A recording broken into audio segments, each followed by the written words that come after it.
It all started in 1995 with the release of Donkey Kong Country 2: Diddy Kong's Quest for the SNES. At this point, Sega and Nintendo were duking it out in the gaming console market. The Sega Genesis gave Nintendo some of their first major competition regarding game consoles, so it's no surprise that a pair of Sonic shoes were seen next to a trash can while Mario, Link, and Yoshi stood tall and proud on the podium in Cranky's Video Game Heroes. It's pretty safe to say that Sega and Nintendo's rivalry was fierce, and while it didn't last, this one jab from Nintendo would start a lineage of Sonic appearing in many Nintendo games, for good and bad reasons. Some may argue that even before DKC2 hit store shelves, there was another Nintendo game that threw a jab at Sonic, that game being none other than Super Mario World 2: Yoshi's Island, one of the greatest 2D platformers of all time in my humblest of opinions. In the game, an enemy called Hairy Hedgehog is a fast-moving creature with blue spikes, just like Sonic. When Yoshi gets too close to this guy, he swells up and becomes impossible to swallow, leading many people to believe that this was put in here as some sort of retaliation to Sega's insults and general competitive banter against Nintendo. Some even argue that the Sonic SNES cameos don't stop there either. In Super Mario RPG Legend of the Seven Stars, a picture in Booster Tower seems to resemble Eggman quite a bit. The mustache, the glasses, and that signature creepy Eggman smile all makes it almost too suspicious for it to just be coincidental. But I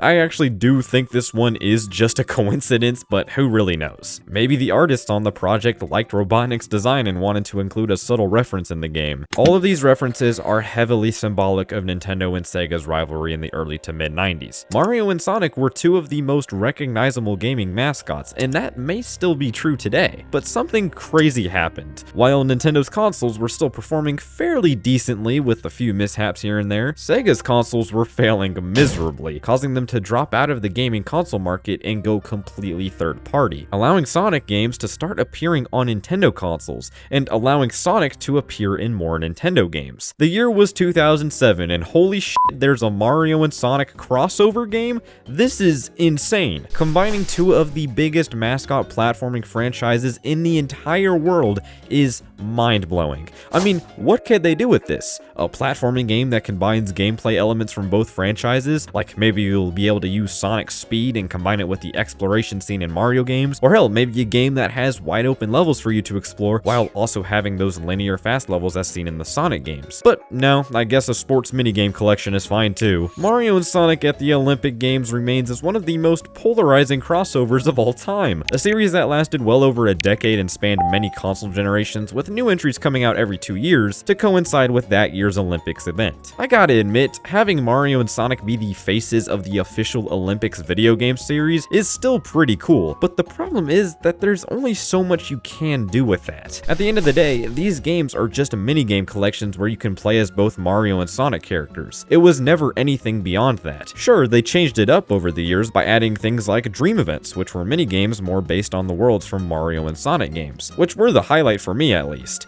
until they took them away for some reason. Here's the thing, this series actually started pretty strong. Beijing 2008 was simple, but it was still fun. Vancouver 2010 and London 2012, on the other hand, were actually fantastic and featured some of the most fun minigames and extra game modes out of the entire series. I remember playing the hell out of London Party mode as a kid, but looking back on it, it wasn't really all that special, but it was fun. Then the Wii U happened and everything kind of went to shit from there. SCHLAUCHI 2014 was, boring, soulless, lacking, if you will. Yeah, this game had literally nothing going for it, and you can tell they were on a tight schedule because this game didn't even have a handheld release like the previous games did. But then Rio 2016 happened, and it somehow became one of the rarest Wii U games, but it was better than SCHLAUCHI 2014. It had more character and more things to do, and it had a 3DS release as well, but it still wasn't enough. And then 2018 happened, and we just didn't get a new entry in the series. This seemed like the end of it all, and honestly, a lot of people thought it was for the better. These games all started to blend together, and the new entries never added enough new content.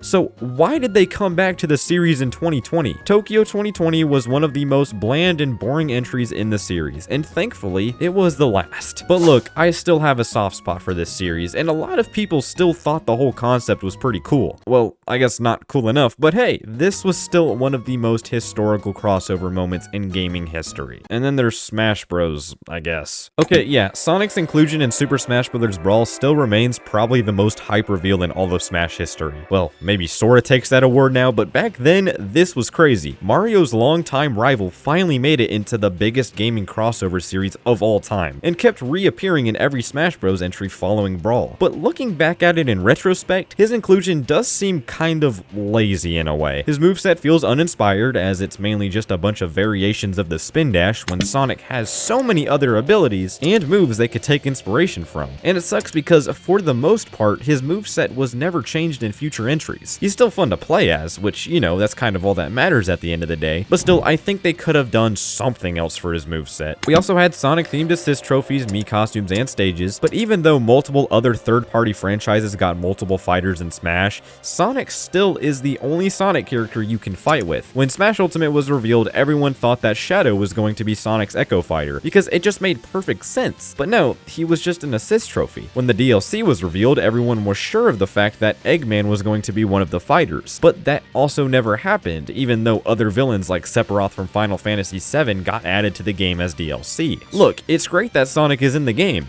Out of every third-party character, he's the one that deserves to be here the most. But each Smash entry never did anything to enhance the Sonic franchise's representation in the games, except for one thing.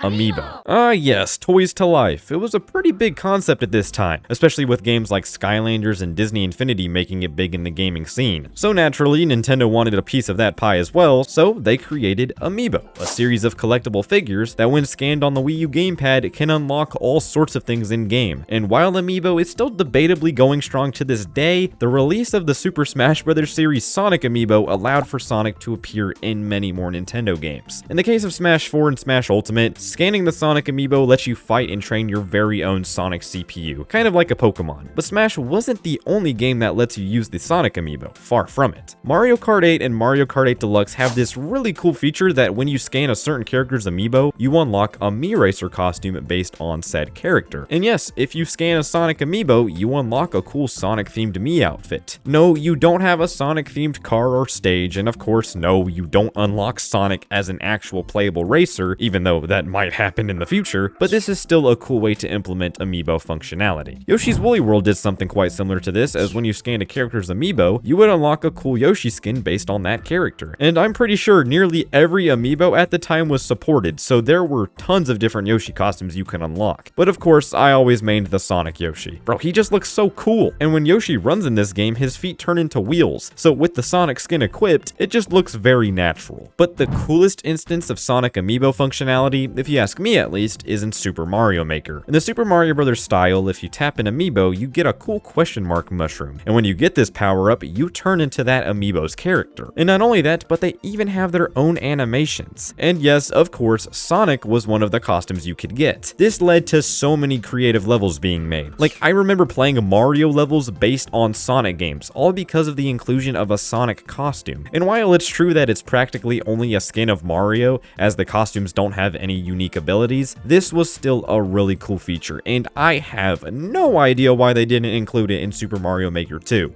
Like, literally, why? But those are most, if not all, of the instances where Sonic made appearances in Nintendo games. Ever since Sonic was created in the early 90s, he has been making subtle cameos and appearances in several of your favorite Nintendo games. I guess it just shows how Nintendo and Sega's rivalry eventually turned into a partnership, and I think that's a really cool thing. But let me know what you all think about these cameos in the comments down below. I would love to hear your thoughts. But that's all from me. Thank you all so much for watching, and I'll see you all later. Goodbye.